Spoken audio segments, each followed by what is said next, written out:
I'm Elizabeth. Standing in the opulent boardroom of the Oceanside Grand Hotel, I watched as the color drained from my mother-in-law, Victoria Sinclair's face.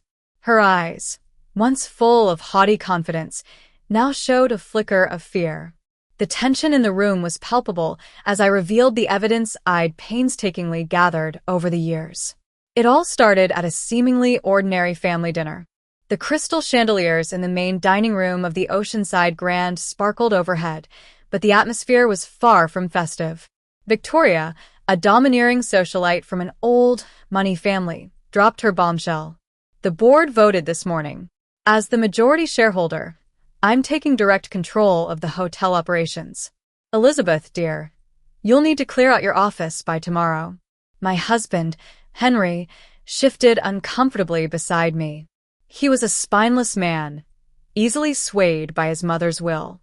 I suspected he'd known about this coup for weeks. Until that moment, I'd been the general manager of the Oceanside Grand, a once struggling hotel that I'd transformed into a 5-star destination over the past 6 years. But to Victoria, I was still just the immigrant girl from the housekeeping staff who'd gotten lucky. She claimed the hotel needed experienced leadership and that they were in talks with a large resort chain for potential sale.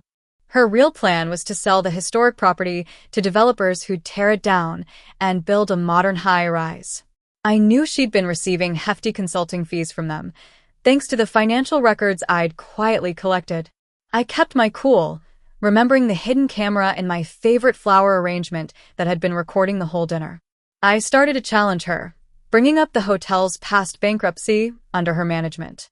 She tried to blame it on market conditions, but I knew she'd spent the renovation budget on her luxury yacht. Henry finally spoke up, parroting his mother's words. I looked at the man I'd been married to for 8 years and wondered when he'd become such a puppet. It was probably when Victoria threatened to cut off his trust fund if he didn't support her. I then mentioned the real board meeting that had taken place that morning, one she knew nothing about. I'd held a secure video conference with a majority of shareholders she didn't even realize existed. When I named 3 of her most reliable board allies who were supposed to be with her, but were actually with me, her hand trembled as she reached for her wine glass.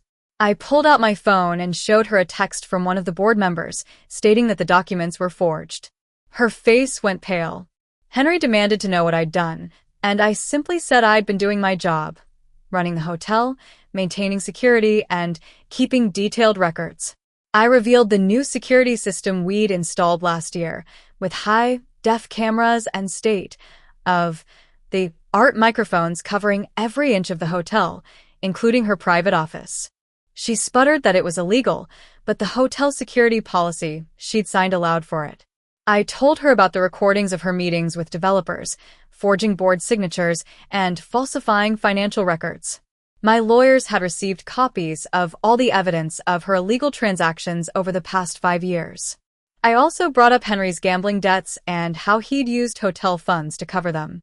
When I said I wanted ownership of the hotel, Henry laughed nervously, saying the family trust controlled the majority shares.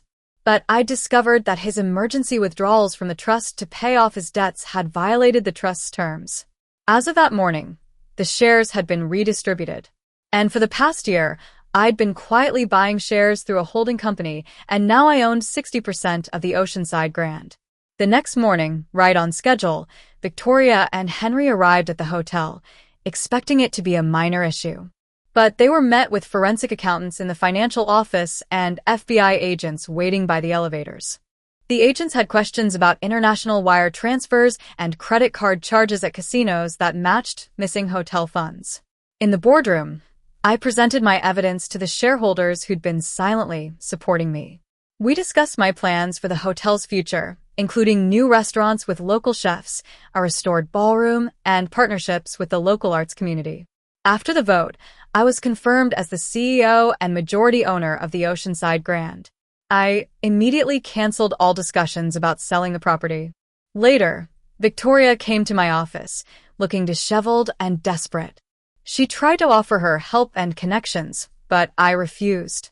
I showed her an old photo of the hotel's founder, Charles Sinclair, and his mother, a housekeeper. I told her how Charles had never forgotten his roots and always treated employees with respect. Her carefully constructed facade crumbled. Over the next year, the Oceanside Grand thrived. The restored ballroom became a top event venue.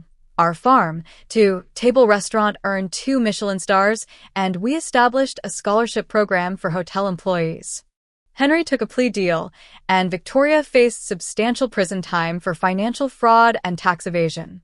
Every morning, I still walk through the hotel service areas, greeting the housekeeping staff. I tell them Charles Sinclair believed everyone deserves a chance to rise, with determination, integrity, and patience. And, of course, a really good security system.